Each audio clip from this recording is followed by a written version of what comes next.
나로 그를 대신하게 하소서라는 말씀의 제목으로 은혜를 나누려고 합니다.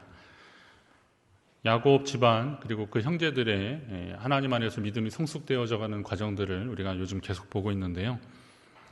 다시 이제 막내 베냐민을 데리고 애굽으로 내려갔습니다. 정탐꾼이라는 오해도 풀고 인질로 잡혔던 시므온도 다시 만나고 또 필요한 곡식도 챙겼고 이제는 아버지가 기다리고 계시는 집으로만 가면 되는데 애굽 총리가 자기 집으로 이 형제들을 다 초대한 겁니다. 혹시 총리가 다른 생각이 있는 것은 아닐까 의심이 들 정도였습니다. 형제들이 생각해낸 것은 지난번에 자기들이 집에 가보니까 양식값으로 지불했던 그 돈이 다시 들어져 있었잖아요. 뭐 또 너무 떠나왔고 또 다시 바로 가기는 또 그렇고 그래서 놀래기도 했는데 이제 다시 내려갈 때는 아버지 야곱이 혹시 그 오해 살 수도 있으니까 값을 2배로 가져가라 할 정도로 그렇게 해서 챙겨 내려갔는데 이 일로 인해서 그 총리가 좀 화가 나서 자기들을 다 노예로 삼고 나귀도 뺏고 그럴까봐 이제 걱정하고 있는 그런 상황입니다. 사실 애굽 총리에게는 뭐 다른 의미의 의도가 있었죠. 아시다시피 이 총리는 형제들이 애굽의 노예로 팔아버린 요셉이었습니다. 여기에 하나님의 특별한 섭리와 계획이 있음을 우리는 또 보게 되는데요. 그러나 자신들이 지금까지 생각하고 살았던 방식으로 지금 현재의 상황을 바라보니까 이게 이해가 되지 않는 거죠. 그러니까 총리가 왜 우리에게 호의를 베푸는 건가? 왜 오라 그럴까? 뭐 나중에 호의를 베푸는 거였지만 또 왜 오라 그럴까? 일단 의심하는 거예요. 의심하는 거. 자기의 생각을 다른 사람에게 외부로 표출하는 그 사고 방식을 이제 그렇게 하는 거를 이제 그 심리학 용어로 투사라고 하는데요. 내가 생각했던 방식대로 다른 사람에게 이걸 투사하는 겁니다. 그래서 우리가 자꾸 의심하고 살았으니까 야곱의 아들들은 의심하고 살았으니까 다른 사람을 자꾸 그렇게 의심의 눈초리로 자꾸 보는 거죠. 그러다 보니까 애굽 총리가 자기에게 이렇게 초대를 해서 환대를 해도 이게 뭐가 있는 거 아니야? 이렇게 살아가는 겁니다. 여러분 인생을 그렇게 살면 얼마나 힘들까요? 자꾸 의심하고 뭐 먹을 때마다 여기 뭐 있는 거 아니야? 막 그러는 겁니다.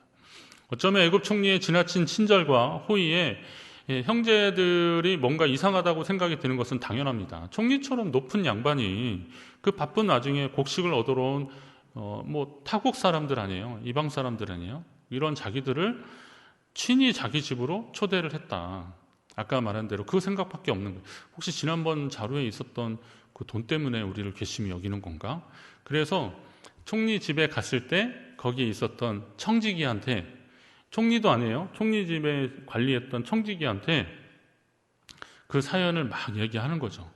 뭐 우리는 이거 도둑질해 간 것이 아니라 집에 가보니까 자료에 있었다. 우리도 이게 왜 여기 있는지 모르겠다. 그래서 혹시 몰라서 2배로 그 값을 가져왔으니 절대 오해하지 말라라고 그렇게 해명을 합니다. 그러자 청지기가 얘기하죠. 안심하라, 두려워하지 말라. 너희 하나님, 너희 아버지의 하나님이 재물을 너희 자루에 넣어서 너희에게 주신 것이니라. 이렇게 이야기를 합니다. 자, 이 부분에서 여러분은 무엇을 느낍니까? 형제들에게 이 말을 한 사람이 누구라고요? 총리 집에 관리를 맡았던 청지기가 한 겁니다. 청지기가 안심하라, 두려워하지 말라. 너희 하나님, 너희 아버지의 하나님이 너희에게 그렇게 주신 것이다. 이렇게 얘기했거든요. 자, 그럼 잘 생각해 보세요. 우리는 너무 믿음이 충만해서 이걸 당연하게 생각하는데 총리 집에 있었던 청지기라면 최소한 애굽 사람 아니면 애굽에 붙잡혀온 하인, 애굽의 문화에 익숙한 사람이에요. 이 사람이 하나님을 알면 어떻게 알겠습니까? 그 사람이 하나님을 알 수 있었던 방법은 뭐였어요?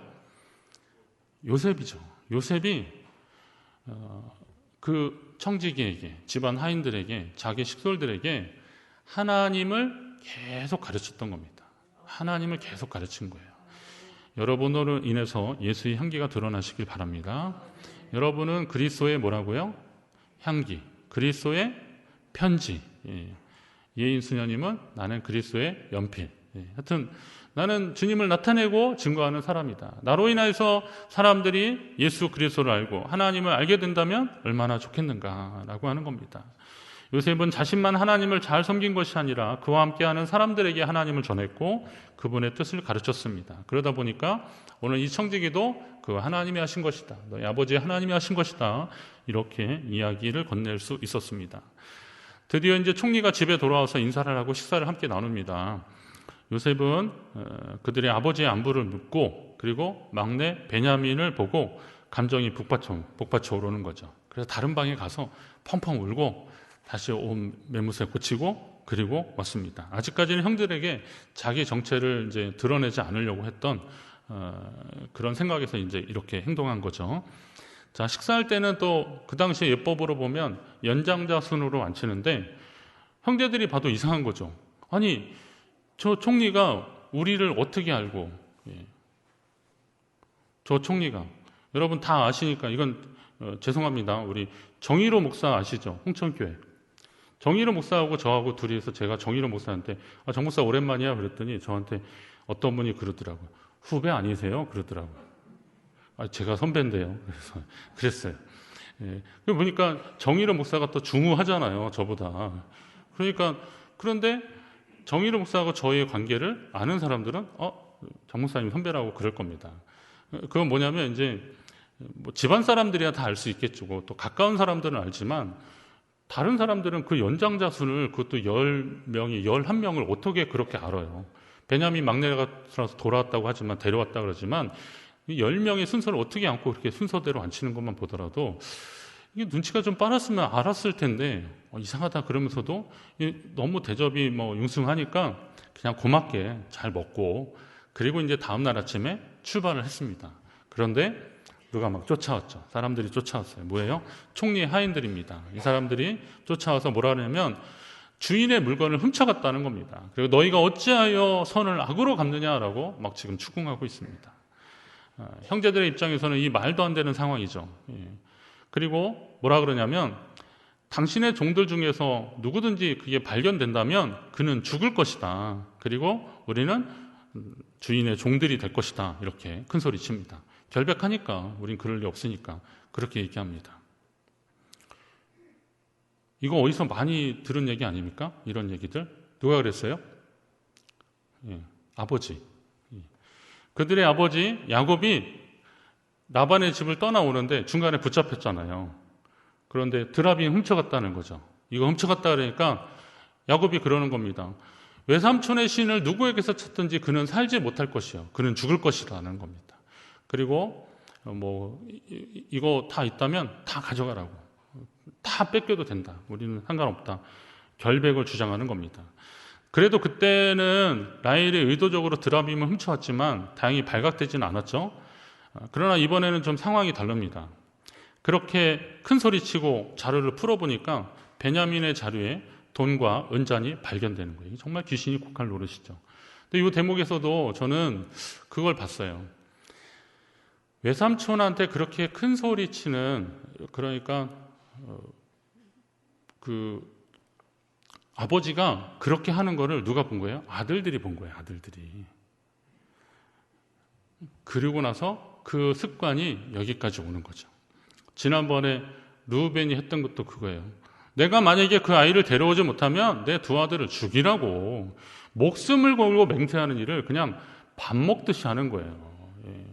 제가 좀 아까 여기 앉아있는데 모기가 자꾸 왔다 갔다 제가 그랬는데 그냥 하루살이 모기 하나 잡듯이 생명을 그렇게 쉽게 여기는 거예요. 그것도 사람의 생명을, 자기 아들의 생명을 그렇게 여기고 또 자기만 아니면 되니까 누군지 그러니까 발견만 되면 그는 죽을 것이라는 거를 그냥 장담하듯이 얘기하는 것이 이게 습관인 거죠. 여러분 혹시 그런 거 안 하십니까?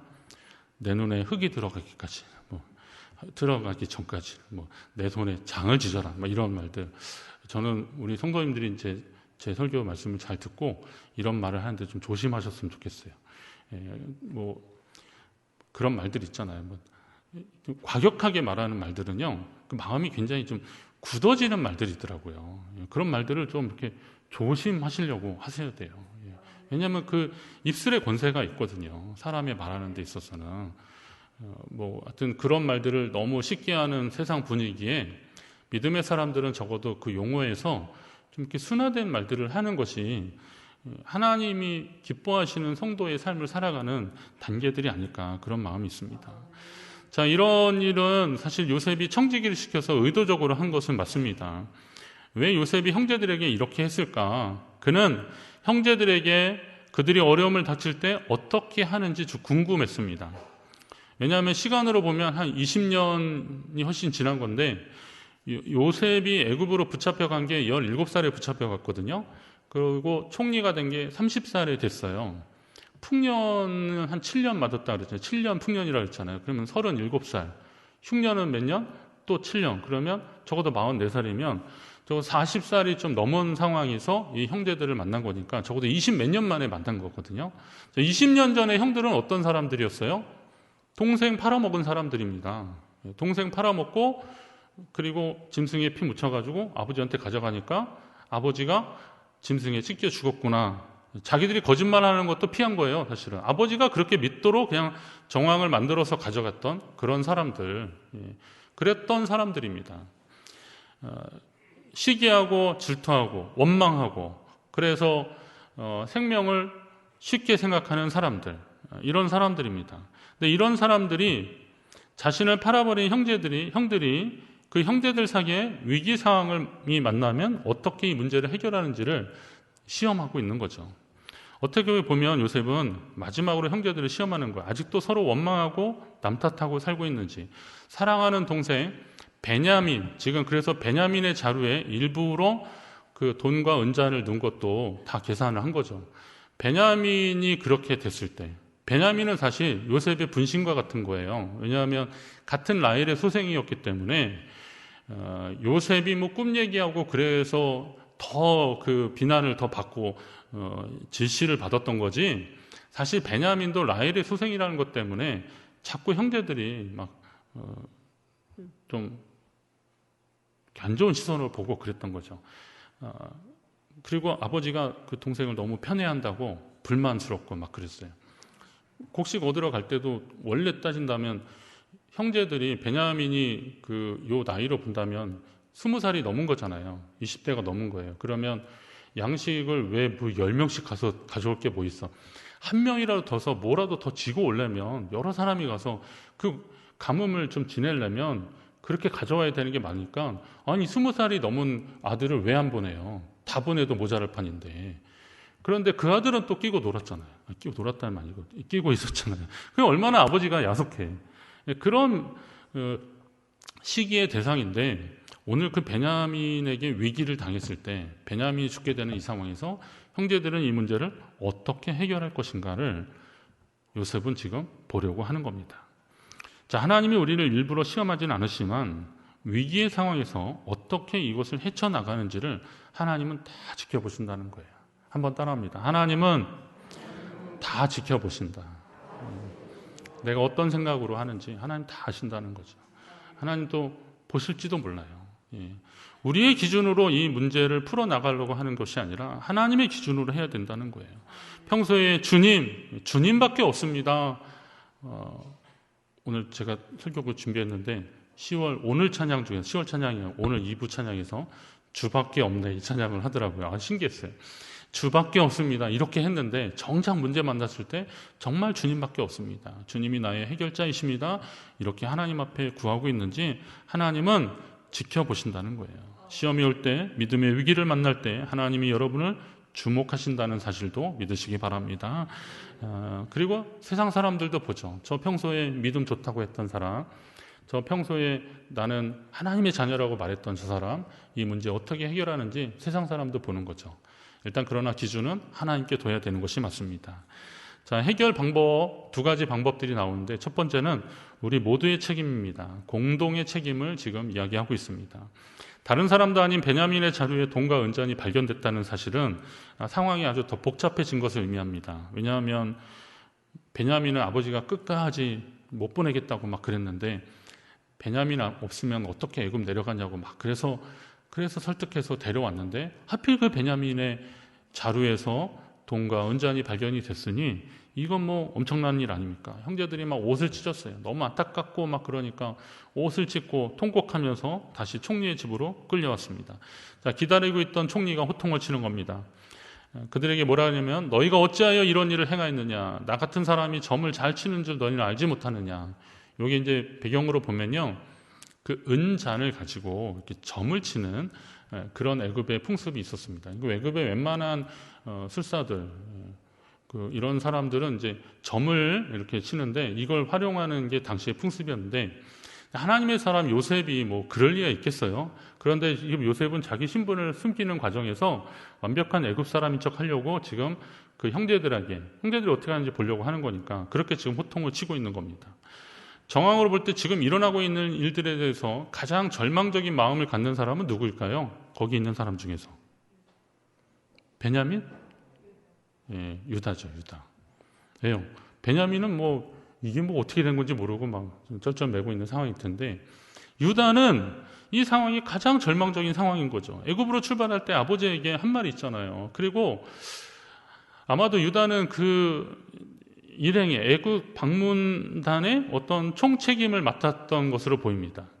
그런데 선을 악으로 갚았다 할 정도로 그런 지금 잘못한 상황이 돼버렸고, 그러니 양식은 고사하고 베냐민은 물론 형제들도 이제 다 잘못되는 그런 상황이 돼버렸죠. 그래서 유다가 총리에게 막 해명을 하는 거죠. 뭐라 그래요? 입이 있어도 할 말이 없다 이거예요. 입이 10개라도 할 말은 없는데 우리가 어떻게 우리의 정직함을 나타내리까? 하나님이 종들의 죄악을 찾아내셨으니 우리와 이 잔이 발견된 자가 다 내 주의 노예가 되겠나이다. 이렇게 얘기합니다. 유다가 총리에게 한 말을 잘 보십시오. 하나님이 우리의 죄악을 찾아내셨다. 이 하나님의 뜻을 인정하기 시작하는, 우리는 다 알지 못하겠는데 하나님의 관점에서 보기 시작하는 겁니다. 하나님이 우리의 잘못을 찾아내셨다. 그리고 이 잔이 발견된 자와 우리가 다 총리의 노예가 되겠습니다. 자, 이 잔이 발견된 사람은 베냐민인데 우리와 그 베냐민이 다 주의 종의 노예가 되겠다, 이렇게 이야기합니다. 여러분, 이 말을 통해서 어떤 걸 느끼십니까? 예전에 야곱의 아들들이었다면, 그러니까 형제들이었다면 이게 어떻게 된 일이냐고 베냐민한테, 야, 너 일로 와봐. 너 이거 어떻게, 이거 왜 너 자루에서 이거 나와? 막 뭐라고 책망했겠죠. 베냐민은 나 이거 모르겠다고 막 그래도 무슨 소리냐고, 이게 네 자리에서 나왔는데, 이 자루에서 나왔는데. 그래서 얘를 끌고 가가지고 총리한테 가서 우리 모르겠는데 하여튼 이놈 자리에서 나왔으니까 이놈을 죽이든지 살리든지 맘대로 하시라고, 우리는 좀 살려달라고 그랬을 겁니다. 제 생각이 그래요. 이것도 투사인가요? 모르겠어요. 하여튼 그랬어요. 근데 옛날에 그들 방식이 그랬거든요. 그랬는데 오늘은 그러지 않더라고요. 우리와 그가 다 주의 종이 되겠나이다. 여러분, 이건 뭡니까? 우리 모두를 노예로 삼으시라고, 누구 한 사람의 잘못이라고 탓하지 않고 공동으로 책임을 지는 거예요. 어느새 형제들은 하나님의 뜻 앞에서 하나가 되어서 너나 할 것 없이 차라리 베냐민 하나만이 아니라 우리 모두가 책임을 지겠습니다 라는 겁니다. 사랑하는 성도 여러분, 오늘 옆에서 예배드리고 있는 분에게 감사하시기 바랍니다. 감사하다고 한번 전해주세요. 감사합니다. 예. 오늘 이렇게 예배 함께하기 위해서 감사합니다. 예. 두 번째 해결 방법은 이제 유다가 책임을 지는 겁니다. 은잔이 발견된 베냐민뿐만이 아니라 우리 모두가 총리의 노예가 되겠다고 했지만 총리는 그러지 말라 그래요. 그러면서 뭐라 그래요? 잔이 그 손에서 발견된 자만, 그러니까 베냐민이었으니까 베냐민만 내 종이 되고 너희는 평안히 너희 아버지 집으로 가라는 거예요. 이게 좀 반어적인 표현인데, 아니 동생이 붙잡혀 있는데 어떻게 평안히 아버지 집으로 갈 수 있겠습니까? 근데 가라는 거예요. 근데 옛날에는 그러고도 남을 형제들이었거든요. 친동생을 노예로 팔아버리고 그리고 피 묻은 옷 가지고 아버지 앞에 갔던 형제들이라면, 아유, 우리가 뭐 한다고 했는데 결국은 상황이 이렇게 됐으니까 베냐민 하나라도, 제가 뭔가 잘못했지, 제가 말을 안 해서 그렇지, 뭔가 잘못했으니까 그 자리에 있었겠지, 그리고 그냥 남겨놓고 가도 될 것 같았는데, 그런 상황이잖아요. 하지만 총리의 이 말은 모두의 마음을 무겁게 했죠. 특히 이번 애굽 방문단의 책임자인 유다의 마음이 더 무거웠다 그랬습니다. 다시 유다는 막내 베냐민을 못 보내겠다는 아버지를 막 설득했잖아요. 그 아들 안 데려가고 막내 안 데려가고 우리가 어떻게 그 애굽 총리 얼굴 볼 수 있겠냐고. 같이 가야 우리 모두 산다. 베냐민 가야 우리 다 산다. 이렇게 얘기한 거예요. 베냐민 없이는 안 된다 그래서 아버지에게 내 손에서 그를 찾으시라 그렇게 말하고 베냐민을 데려왔는데, 근데 이게 안 되는 거니까, 그런 상황이 안 되니까 유다가 정말 마음이 힘들어서 총리에게 계속 설득하는 거죠. 저에게 다른 형이 있었는데 형도 죽고 쟤 하나 남았는데 쟤마저 잘못되면 아버지가 어떻게 사시겠냐. 그러니까 쟤를 좀 제발 보내달라. 이렇게 얘기하는 겁니다. 하지만 총리의 뜻은 확고했습니다. 그만 남으라는 거죠. 베냐민만 남으라는 겁니다. 자, 이때 유다가 믿음의 결단을 하죠. 내가 나로 하여금 그를 대신하게 하소서. 아버지께서 내 손에 이거 아니에요? 뒤에 거 33절. 나로 하여금 그를 대신하게 하소서. 이 말은 어떤 말입니까? 망령 없이 돌아가서 어떻게 아버지 얼굴을 보겠습니까? 라고 하는 그런 책임감도 있고, 또 그 막내 동생에 대한 애정, 사랑, 그리고 이 방문단의 어떤 책임감을 가지고 그 동생을 향해서 얘기하는 거죠. 예전에 요셉 때는 이러면 안 된다, 더 강하게 말리지 못하고 그랬었는데, 그런데 오늘은 어떻게 해야 돼요? 어떻게 하고 있어요? 나로 하여금 그를 대신해서 종을 삼아달라, 이렇게 얘기합니다. 어떤 말입니까?